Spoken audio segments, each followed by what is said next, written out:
My name is Grace Myers. I'm 36 years old. 20 years ago, my parents kicked me out of the house for getting pregnant in 10th grade. 16 years old. November rain. One suitcase. My mother pointing at the door, telling me I was dead to them. That same night, they signed papers erasing me from the family, me and any child I might ever have. I kept those papers. I kept everything. For 2 decades, I was invisible. They told everyone I'd moved abroad, built their spotless reputation on the grave of the daughter they threw away. Then last week, they showed up at my door, desperate, smiling, demanding to meet their grandson, a grandson they'd bragged about for months to 200 of their most powerful friends. They offered me $250,000.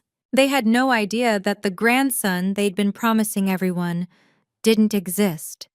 And what they found instead would tear apart everything they'd spent 50 years building. Portland, Oregon, November 2004. I was 16, a sophomore at St. Catherine's Academy, and the youngest child of Richard and Diane Myers. On paper, we were the perfect family. My father owned a successful real estate law practice downtown, Myers and Associates, established 1987.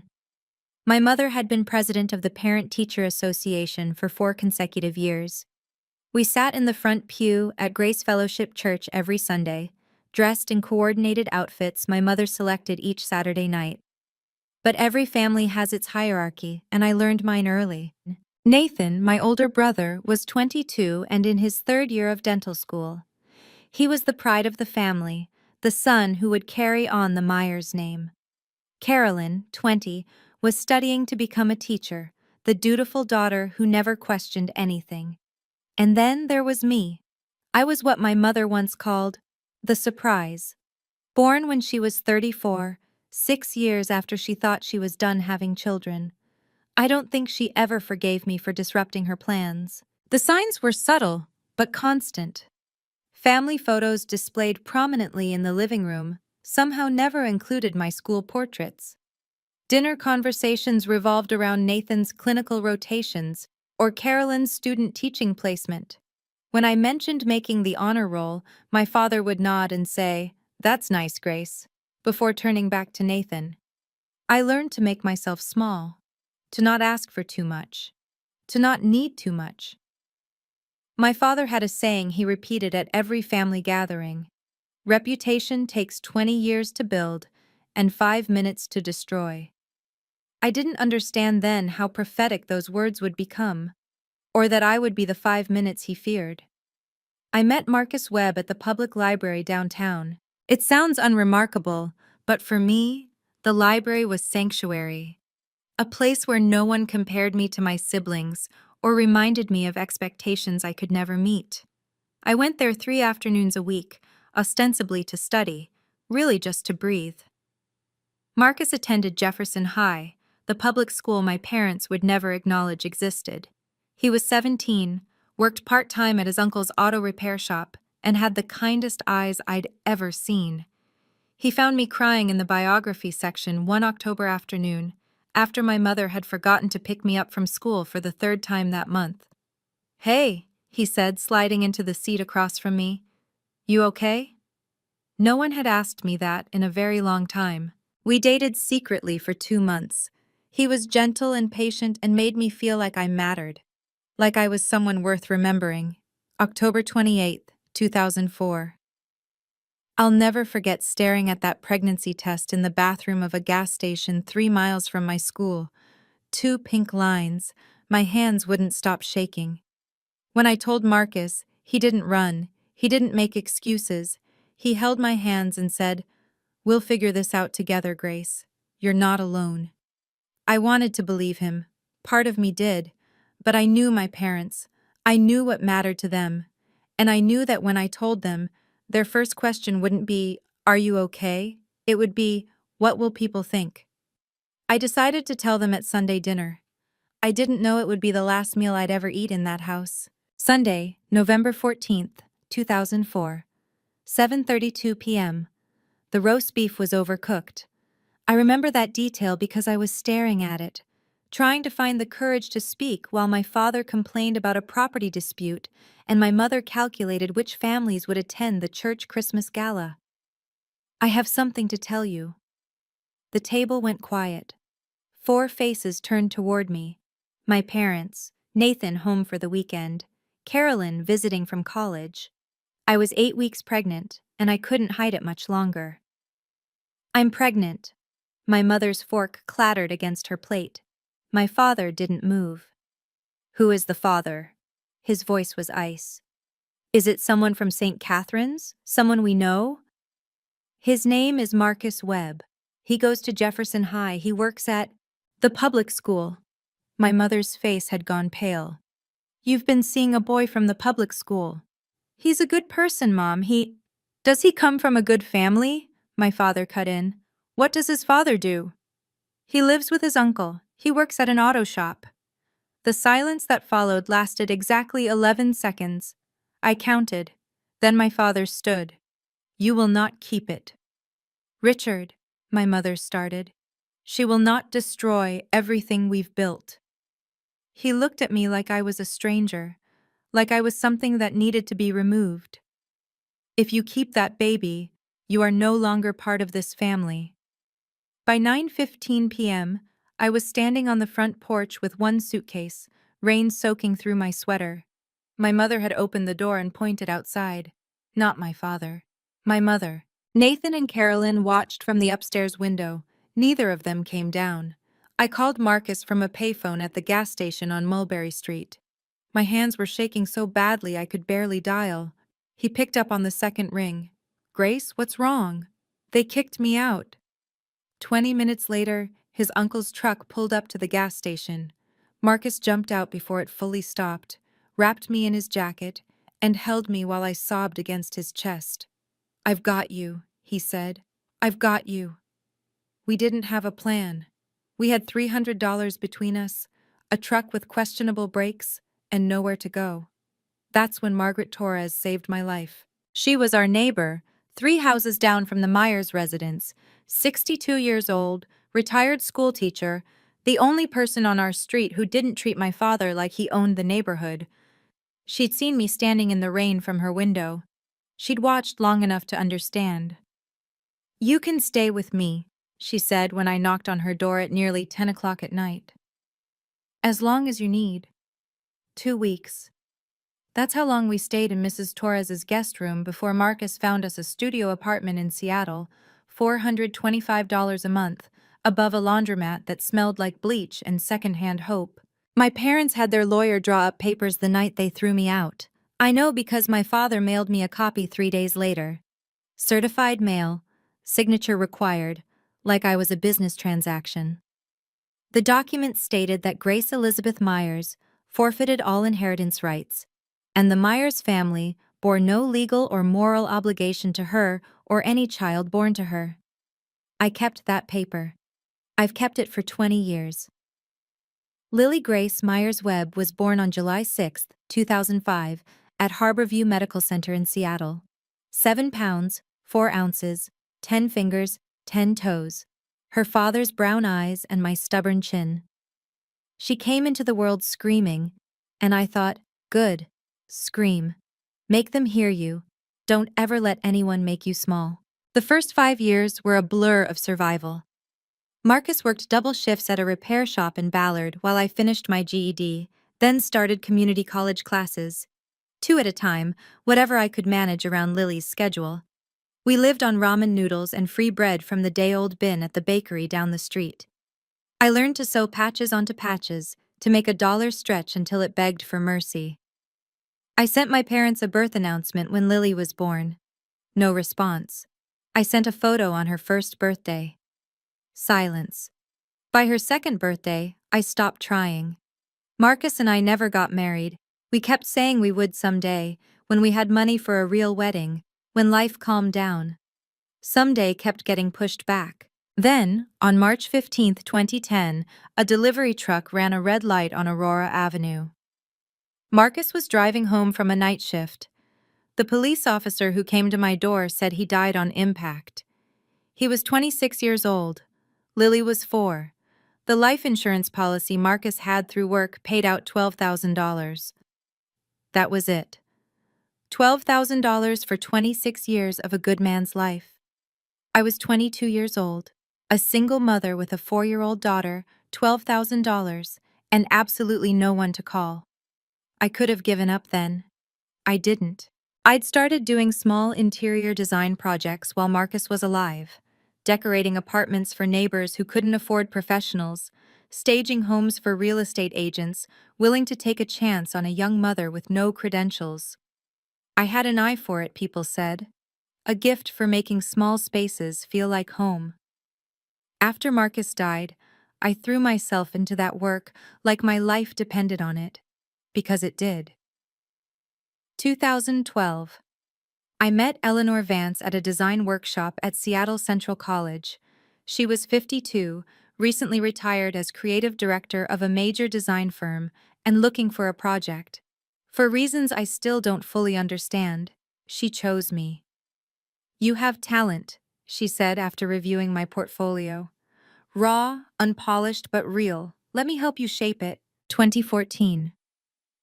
With Eleanor's mentorship and a $50,000 SBA loan that took me 3 attempts to secure, I founded Hearth and Home Interiors. Our first office was a converted closet in a shared workspace. 2018. 8 employees. Revenue, $1.2 million. 2022.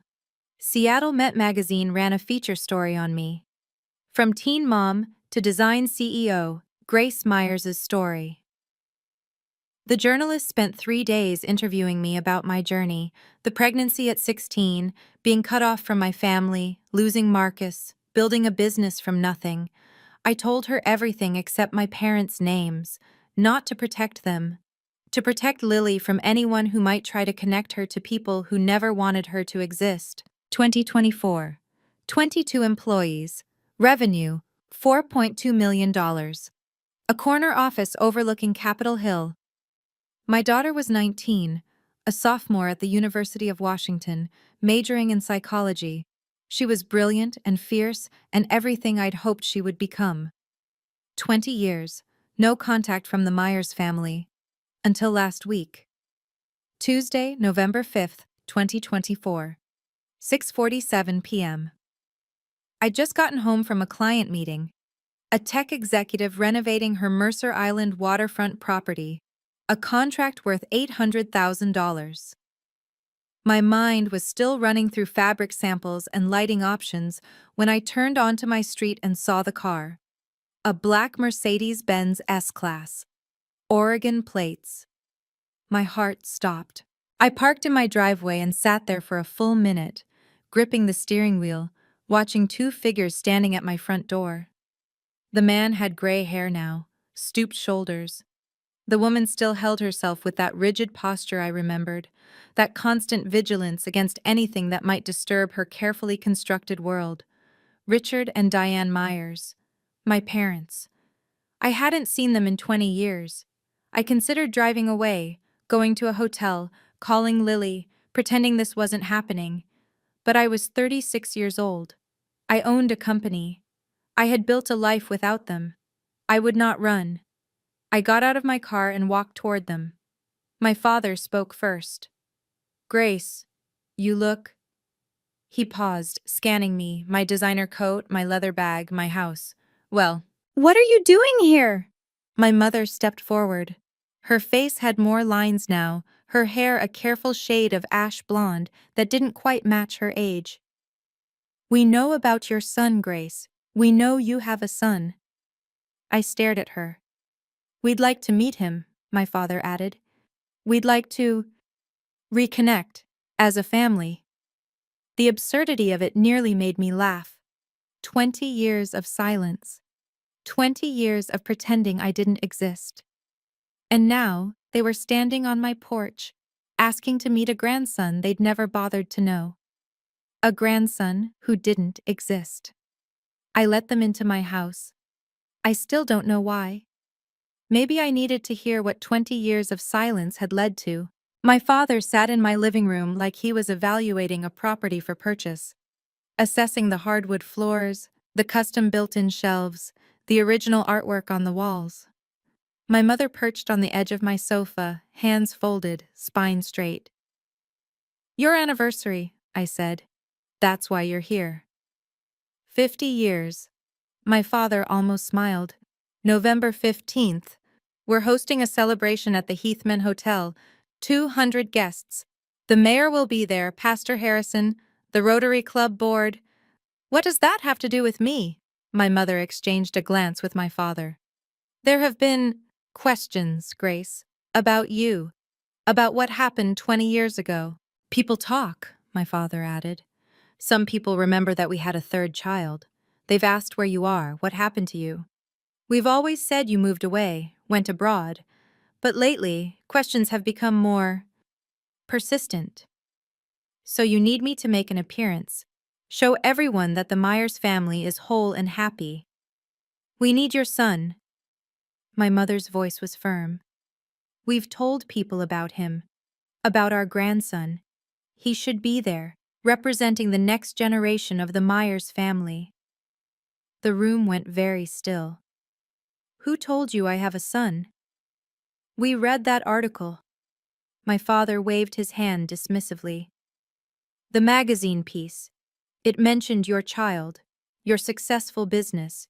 You've done better than we expected, better than we expected. As if I'd been graded, as if my entire life was a test I might have failed. And if I refuse? My father's jaw tightened. Let's not make this difficult, Grace. My father reached into his leather briefcase and withdrew a blank check. The sight of it made my stomach turn. We're prepared to compensate you, he said, placing it on my coffee table. $250,000. You bring your son to the party, stay for 3 hours, take some family photos. Then you can return to your life. I looked at the check, then at my mother, who was nodding as if this were the most reasonable proposition in the world. $250,000, I repeated. Is that what 20 years of silence costs? We're also prepared to reinstate you in the family trust. My mother leaned forward, her voice dropping to a conspiratorial whisper. The combined estate is valued at $3.8 million. You would have an equal share with Nathan and Carolyn. I thought about that studio apartment above the laundromat. The nights I'd worked double shifts while Lily slept in a playpen behind the counter of a coffee shop because I couldn't afford childcare. The years I'd spent building something from nothing while they sat in their Portland mansion, pretending I'd never existed. And if I say no? My father's expression hardened. We would prefer not to involve your son directly, Grace, but if necessary, we can reach out to him ourselves, explain the situation, help him understand his family history. It was a threat, subtle but unmistakable. You want to contact my child, I said slowly, and tell them your version of what happened. We want to be a family again. My mother spread her hands, the picture of reasonableness. Isn't that what you've always wanted? I was about to answer when I heard footsteps on the stairs, and everything changed. Mom? Is everything okay? I heard voices. Lily stopped at the bottom of the stairs, her psychology textbook still in her hand. She was wearing sweatpants and a University of Washington hoodie, her dark hair pulled into a messy ponytail. She looked exactly like what she was, a 19-year-old college student who'd been studying in her room. My mother rose to her feet, her face cycling through confusion, calculation, and something close to horror. Who is this? This is Lily. I stood, positioning myself slightly between my daughter and my parents. My daughter, your granddaughter. Daughter? My father's voice cracked. But we were told, the article said child. You assumed the rest. Lily's gaze moved from me to the strangers in our living room. Understanding dawned in her eyes. These are them? The grandparents who threw you out when you were pregnant with me? My mother flinched. That's not... It was more complicated than... Which part was complicated? Lily crossed her arms. The part where you kicked a 16-year-old out in the rain? Or the part where you spent 20 years pretending she didn't exist? Young lady, my father started. I'm not your young lady. I'm the grandchild you never wanted to meet, the one you tried to make disappear. Lily's voice was steady, but I could see her hands trembling. I know everything. Mom never hid it from me.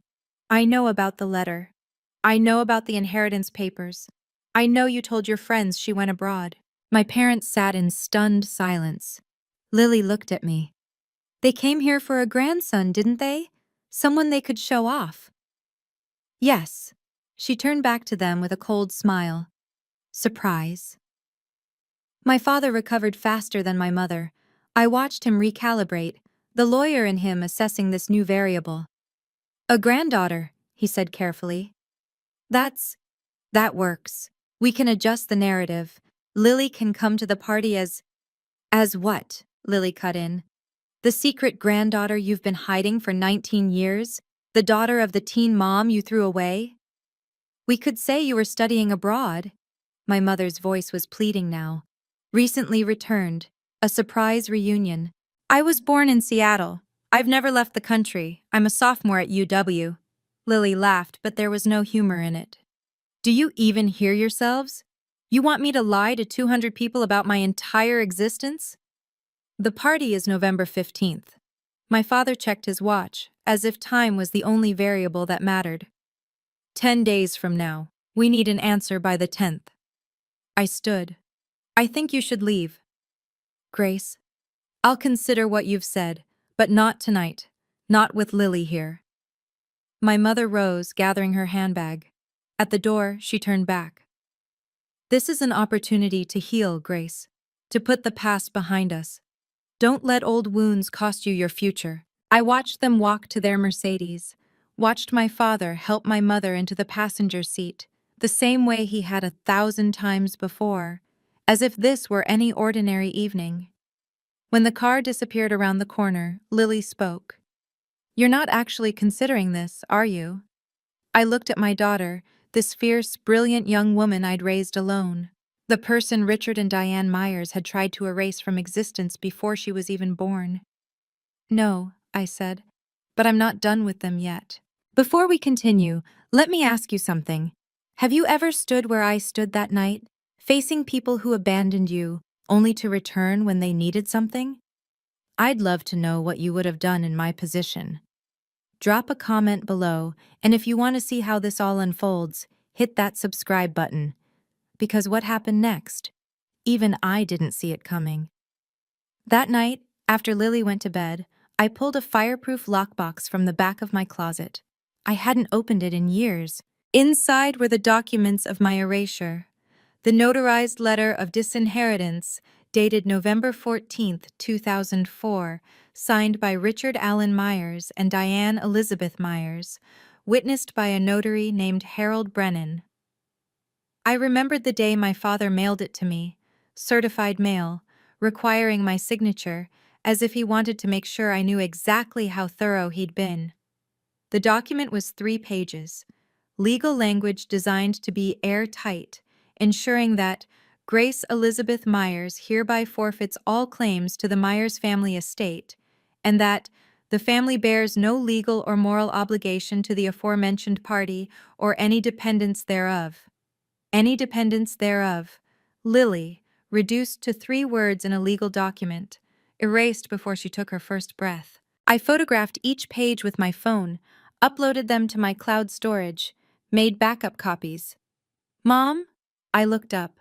Lily was standing in my doorway, arms wrapped around herself. I couldn't sleep either. She sat beside me on the bed, looking at the documents spread across my comforter. Is that the letter? Yes. She picked up the first page, reading slowly. When she finished, her eyes were bright with tears she refused to let fall. They really did it, she whispered. They really just cut you out, like you were nothing. They did. What are you going to do with these? I looked at my daughter, at the evidence of 20 years of calculated cruelty laid out before us. I don't know yet, I admitted, but whatever I do, they won't be able to pretend anymore. Lily nodded slowly. I might have an idea. The next morning, I made a call I hadn't made in over a year. Margaret Torres answered on the 3rd ring. Grace, Is that you, sweetheart? Mrs. Torres, I smiled despite everything. I hope I'm not calling too early. At my age, early is relative. What's wrong? You sound like you've got weight on your shoulders. I told her about my parents' visit, about the grandson they'd invented, the anniversary party, the $250,000. When I finished, the line was quiet for a long moment. Those people, she finally said. 20 years, and they haven't changed one bit. Mrs. Torres, I need to ask you something. That night, November 14th, 2004, I remember it like it was yesterday. Her voice hardened. I watched from my window, saw you standing in the rain, that little suitcase at your feet, watched your parents' car drive away. I should have come out sooner. I've regretted that every day since. Do you still have your security camera footage from back then? A pause. You know, I never delete anything. Old teacher's habit. Document everything. Let me check my files. 20 minutes later, my phone buzzed with an email. A grainy but unmistakable image. A 16-year-old girl standing on a porch in the rain, 9:17 p.m., November 14th, 2004. The timestamp was visible in the corner. The address, my parents' house, was partially visible in the frame. That's you, Mrs. Torres said when I called her back. That's the night they threw you away. Would you be willing to verify this? Officially, if needed?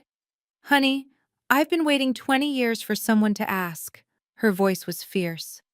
Whatever you need, I'm there. I thanked her and hung up. 2 pieces of evidence, 2 witnesses. Now I needed a plan. I spent that evening rereading my own story. The Seattle Met article was still available online, shared over 12,000 times since it was published in March 2022.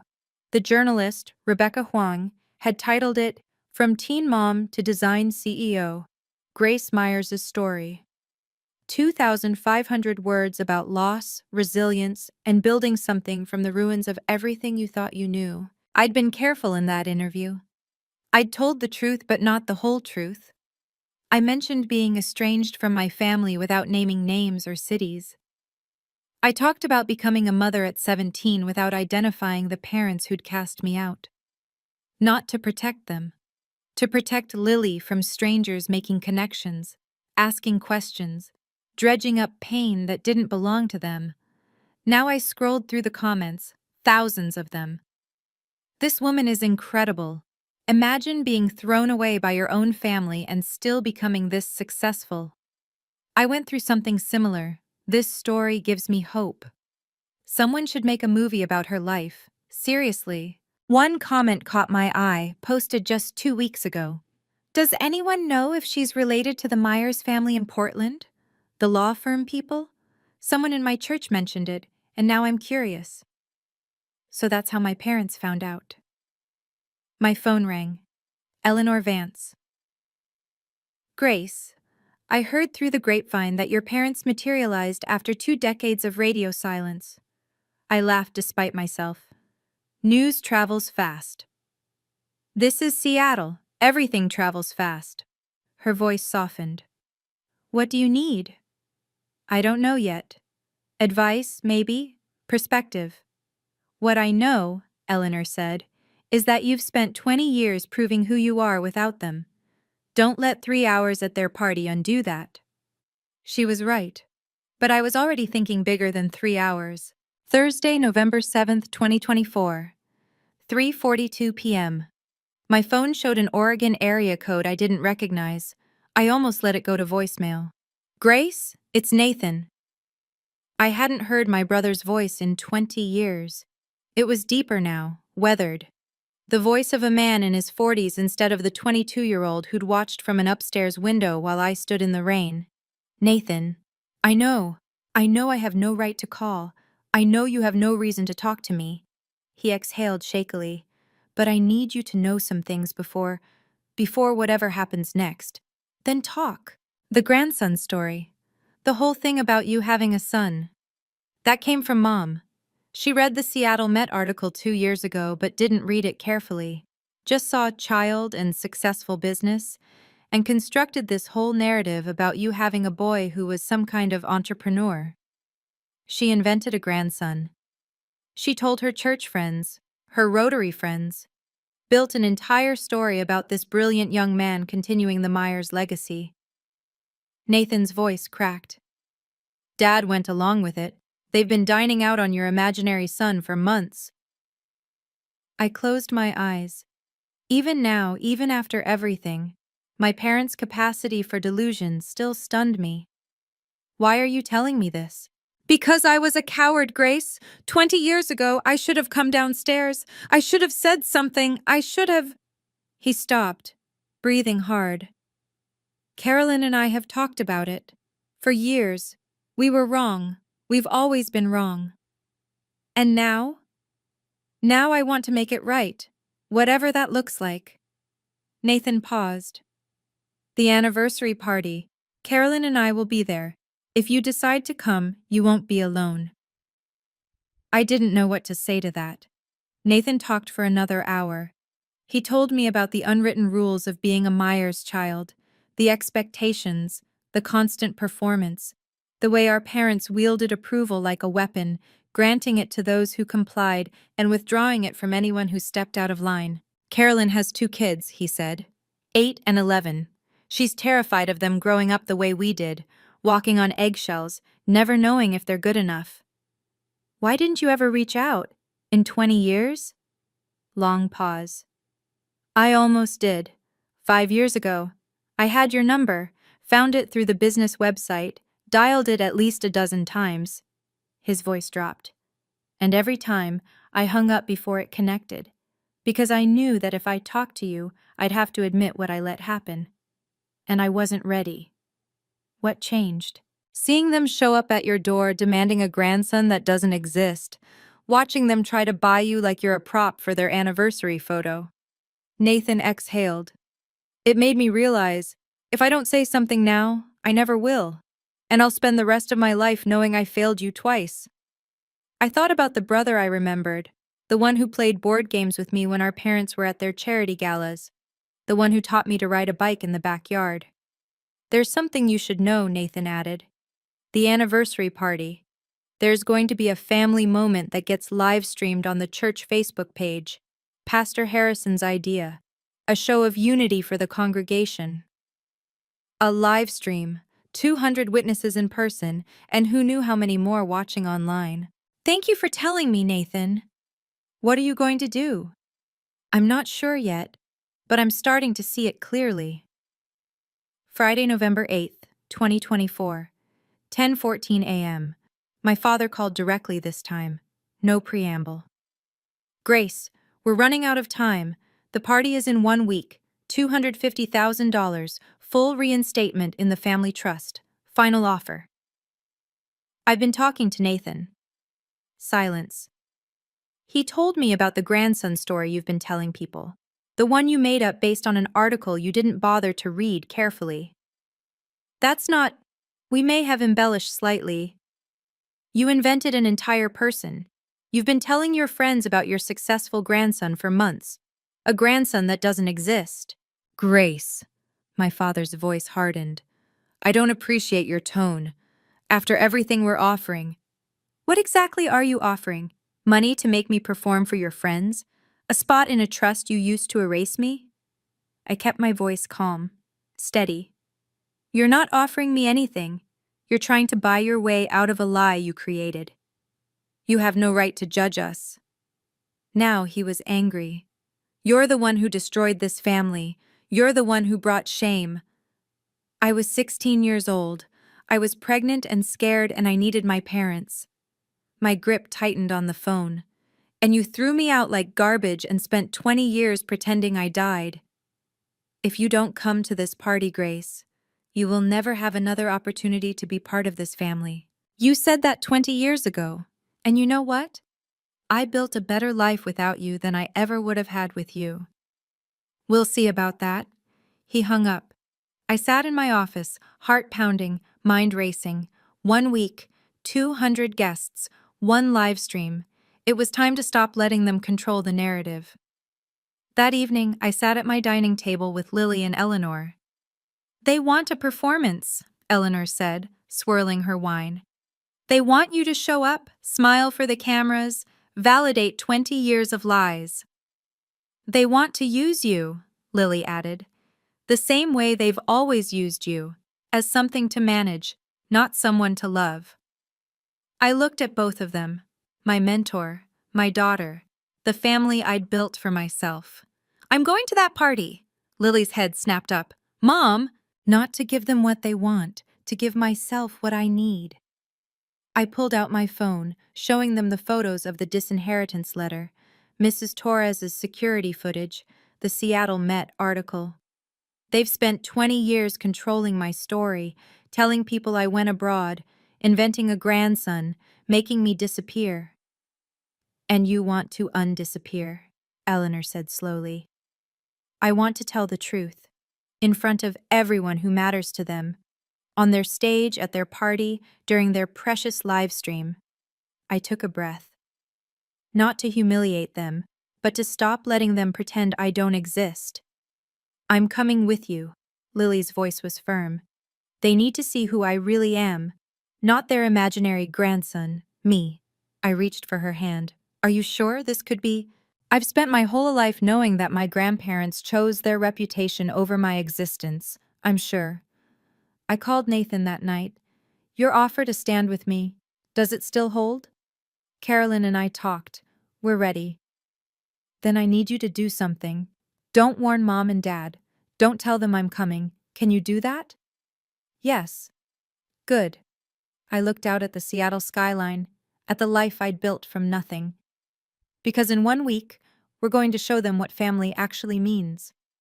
Saturday, November 15th, 2024, 6:47 p.m. The Crystal Ballroom at the Heathman Hotel was everything my parents would have chosen. Chandeliers dripping crystal, white tablecloths starched to precision, flower arrangements that probably cost more than my first month's rent in Seattle.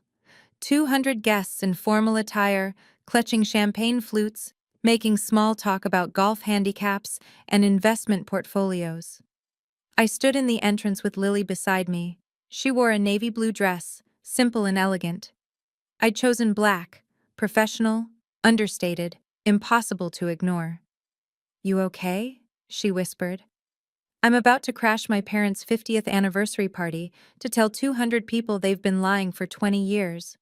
I squeezed her hand. I'm terrified. That's not what I asked. I looked at her, this incredible young woman who'd grown up knowing her grandparents had tried to erase her, who'd built her own strength from that knowledge, instead of letting it break her. Yeah, I said. I'm okay. We walked in. The room was arranged around a raised platform at the far end, where my parents would give their speeches. A camera crew was setting up, the live stream for Grace Fellowship Church. I could see the Facebook Live indicator already blinking. And there they were. Richard and Diane Myers, standing on that stage, surrounded by well-wishers. My mother in champagne-colored silk. My father in a tailored navy suit. Both of them glowing with the confidence of people who believed they'd won. They hadn't noticed us yet. The room was too crowded, the attention too focused on them. But heads were starting to turn. Someone near the door whispered, "Is that?" Someone else. "The daughter from the article."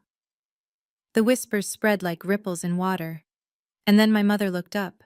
My father had just begun his speech. 50 years of marriage has taught me that family is everything. Diane and I have built our lives around that principle. Our children, our community, our faith. His voice carried across the ballroom, amplified by the microphone, captured by the live stream camera. 200 faces watched adoringly. On the small monitor near the stage, I could see the Facebook Live comment section scrolling. Beautiful couple. God bless the Myers family. What an inspiration. My mother saw me first. Her champagne smile froze. I watched her hand tighten on my father's arm. He followed her gaze, stopped mid-sentence. The room began to notice. Heads turning, whispers building. Someone near the back said, loud enough to carry, "That's her. From the magazine, the design CEO." Someone else, "That's Richard's daughter?" I thought she was in Europe. My father recovered first. As I was saying, family has always... I started walking toward the stage. The crowd parted. Not dramatically, this wasn't a movie, but people stepped aside, sensing something was about to happen. Lily walked beside me, her chin high, her steps steady. Nathan appeared at the edge of the crowd. Carolyn beside him. They didn't try to stop me, they just watched. Grace! My father's voice came through the speakers, strained now. What a surprise. We weren't expecting. I climbed the 3 steps to the platform. The live stream camera tracked my movement. I could feel 200 pairs of eyes on me, plus however many were watching online. Hello, Dad? I took the microphone from his hand before he could react. Hello, everyone. My name is Grace Myers. For those of you who don't know me, and many of you don't, I'm Richard and Diane's youngest daughter. I paused. The one they told you went to Europe 20 years ago. The silence in that ballroom was absolute. I didn't go to Europe, I continued. On November 14th, 2004, 20 years ago tomorrow, my parents discovered I was pregnant at 16. That same night, they threw me out of their house. They had their lawyer draft papers disowning me. They told me I was dead to them. Someone gasped. The live stream comments were exploding. I could see them scrolling faster than anyone could read. They told everyone I'd gone abroad. For 20 years they pretended I didn't exist. I reached into my bag and pulled out the notarized letter.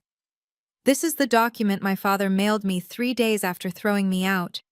It states that I forfeit all inheritance rights, and that the Myers family has no obligation to me or, I quote, any dependents thereof. I held it up to the camera, close enough to read. Those dependents? That's my daughter Lily. I gestured to where she stood at the edge of the stage. Your granddaughter, who you've never met.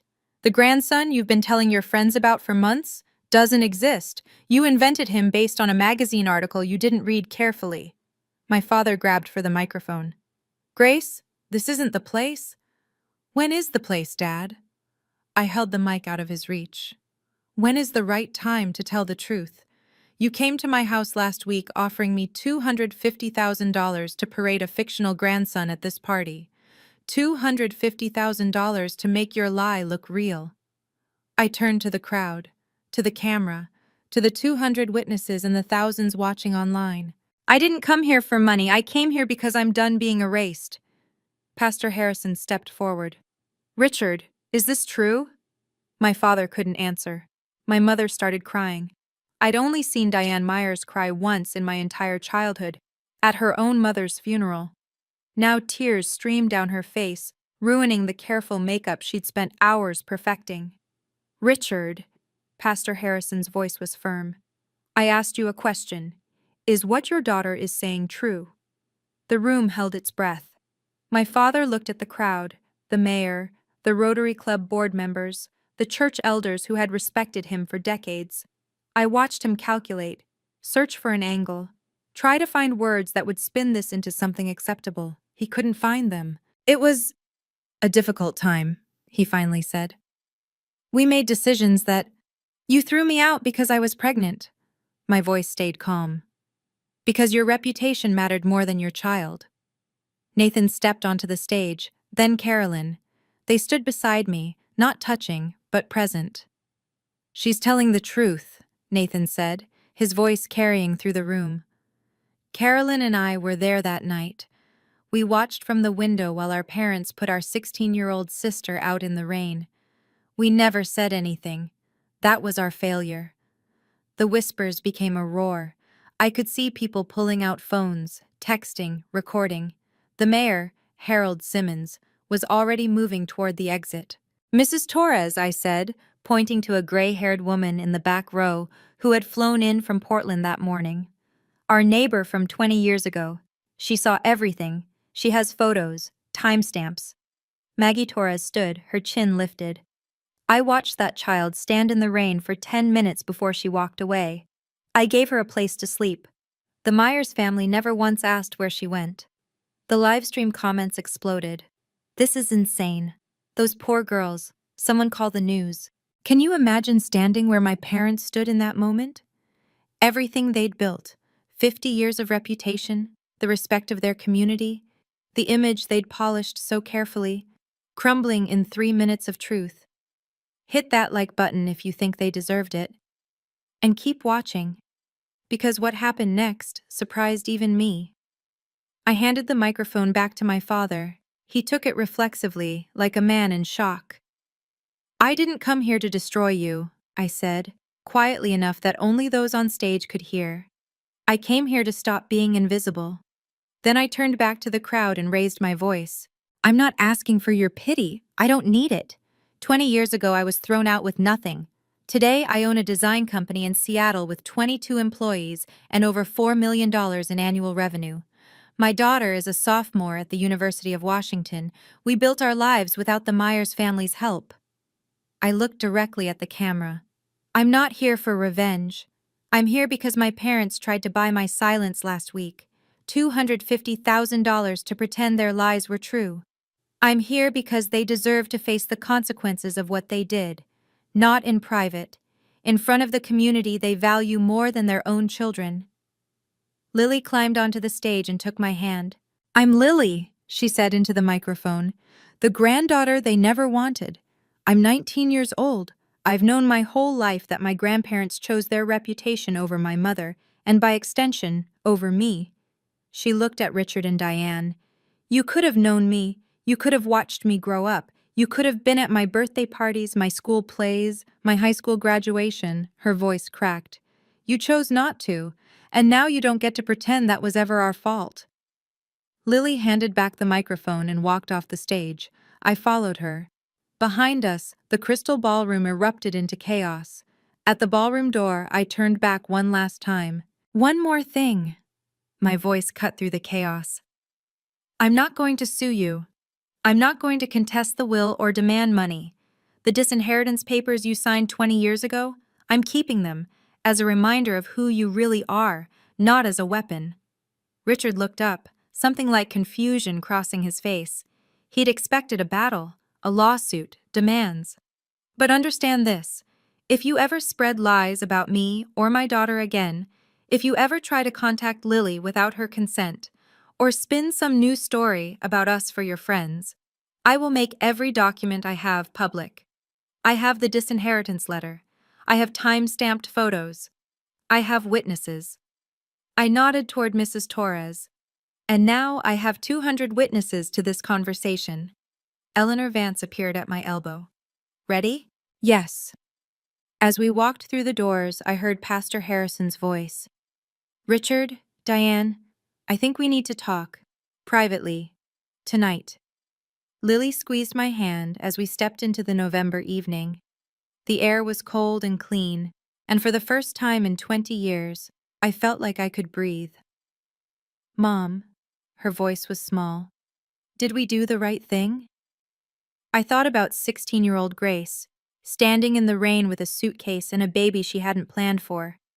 I thought about all the years of building, surviving, fighting to become someone worth being. "We told the truth," I said. "We set a boundary. We let them face the consequences of their own choices." I pulled her into a hug. "That's not revenge. That's justice." "What happens now?" I looked up at the night sky. "Now we go home." The fallout began within hours. By midnight, the livestream clip had been shared 847 times. By morning, that number had tripled. Someone had titled it, "Woman Exposes Parents' 20-Year Lie at Their Anniversary Party," and uploaded it to YouTube, where it accumulated 40,000 views in the first 24 hours. 47 guests left the party within 30 minutes of my departure. I learned this from Nathan, who called me Sunday morning with a full report.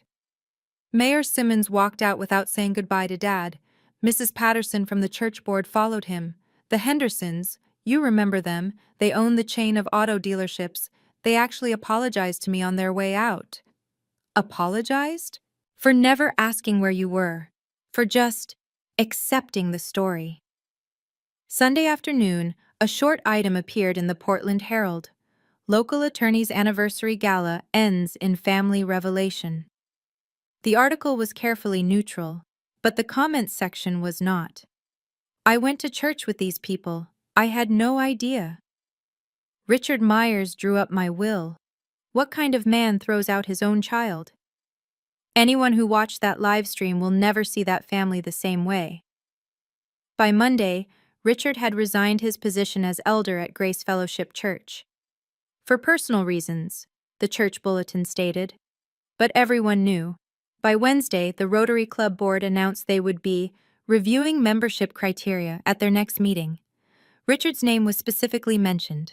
And through it all, I was in Seattle, answering emails from potential clients. 7 new inquiries came in that week. People who'd seen the Seattle Met article 2 years ago and had just connected it to the viral video. Some fallouts destroy. Others clarify. Mine did both. The following Thursday, a reporter from Seattle Met called. Rebecca Huang, the same journalist who'd written my profile 2 years earlier.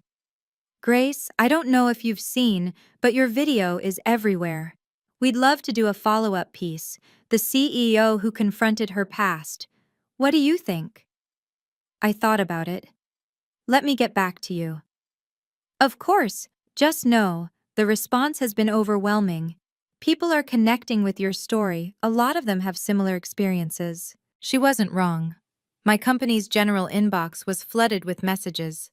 Not about design, about family, about being cut off, about spending years feeling invisible and finally finding the courage to speak. Your video made me call my brother for the first time in 12 years. I'm a teen mom too. You gave me hope. Thank you for showing that success is the best response to people who tried to destroy you. Saturday, I flew to Seattle for Nathan and Carolyn's first visit to my home in 20 years. We sat in my living room, the same room where our parents had tried to buy my silence 2 weeks earlier, and talked for 6 hours. Nathan told me about the years of guilt. Carolyn cried when she met Lily for the first time. Their children, my niece and nephew, ages 8 and 11, played in my backyard while the adults tried to rebuild something from the wreckage. I'm sorry, Nathan said. I know it's not enough. I know sorry doesn't cover 20 years. No, I agreed. It doesn't, but it's a start. Lily watched from the doorway, this young woman who'd grown up without extended family, finally seeing what it might look like to have one. Imperfect, complicated, but real. 1 week after the party, my phone rang with an Oregon number. My mother. Grace? Her voice was hoarse, smaller than I'd ever heard it. I'm not calling to apologize. I don't know how to apologize for what we did. Then why are you calling? Long silence. I watched the video. The live stream. I've watched it 11 times. Another pause. I keep looking at your face when you're talking, trying to see my daughter, the one I put out in the rain. I said nothing. Your father is... She trailed off. He's not doing well. The church, the Rotary, his colleagues. Everyone is looking at him differently now. He doesn't know how to handle it. I didn't do this to punish him, or you. I know that now. Her voice cracked. You did it because you had to stop pretending. You did it because we gave you no other choice. Why did you call, Mom? The longest silence yet. Because I wanted to hear your voice. Because I haven't heard it in 20 years, and I realized I might never hear it again. She was crying now. Because my granddaughter stood on that stage and told 200 people she'd spent her whole life knowing we didn't want her, and I couldn't breathe. I closed my eyes. I'm not ready to forgive you, I said. I might never be, but I'm not going to hang up on you either. That's more than I deserve. Yes, it is. We stayed on the line for another minute, not speaking. Then she said goodbye. She didn't ask for another chance. She didn't demand anything. Maybe that was progress. Or maybe it was just the first step of a very long road. Thanksgiving, 2024. My dining table, the one I'd bought 3 years ago from an estate sale and refinished myself, seated 12. It had never been this full. Lily sat at my right hand, Eleanor Vance at my left. Mrs. Torres, who'd flown up from Portland again, was teaching my nephew how to fold napkins into swans. Nathan carved the turkey while his wife set out side dishes. Carolyn's daughters were arguing about who got to light the candles. My parents weren't there. We hadn't reached that point. Maybe we never would. But looking around that table, I realized something. I'd spent 20 years mourning a family that had never really wanted me. Now I was surrounded by people who'd chosen to be here. Who wanted to know me, not a version of me, not a prop for their image, but me. Lily stood to make a toast. I wrote something, for Mom. She pulled out a folded paper. When I was little, I used to ask why I didn't have grandparents like the other kids. Mom always told me the truth, that they'd made a choice, and that choice wasn't about me. It took me years to really understand that. She looked at me. But I understand now. And I know that everything I have, everything I am, is because you never let their choice define us. She raised her glass. To the family we build, not the one we're born into. Everyone drank. Later, after the dishes were cleared and the guests were scattered through my house drinking coffee, I stood at the kitchen window. Lily appeared beside me. "You okay?" I looked at my daughter, at this life I'd assembled from the ruins of everything I thought I'd lost. "Yeah," I said. "I really am." If you're still listening, let me leave you with this. 20 years ago, I was a scared 16-year-old standing in the rain, watching my parents' taillights disappear down the street. I thought my life was over. I thought I had nothing left. I was wrong. I had Marcus for as long as I could have him. I had Mrs. Torres, who opened her door when she didn't have to. I had Eleanor, who saw potential in a young mother with nothing but determination. I had Lily, who grew up knowing the truth and chose to be fierce instead of bitter. And eventually, I had myself. The version of me who stopped asking for permission to exist. If you're in a situation where your family makes you feel like you need to shrink yourself to be acceptable, like your worth depends on their approval, I understand. I've been there. But here's what I know now. You don't need their validation to know your value. Setting boundaries isn't revenge, it's survival. And sometimes the family you build is stronger than the one you were born into. My parents still haven't apologized. Not really. Richard has barely spoken since the party. Diane calls occasionally, and I answer when I can. Nathan and Carolyn are trying. We're all trying. But I'm not waiting for them to change. I'm living my life. The one I built, the one I earned, the one that belongs entirely to me. That's not a happy ending, it's a real one. And real endings? They don't need applause. They just need truth. Thank you for listening to my story. If it meant something to you, if it made you feel less alone, please share it. Like, subscribe, and check the description for more stories like this one. Because everyone deserves to be seen, even the ones they tried to make invisible.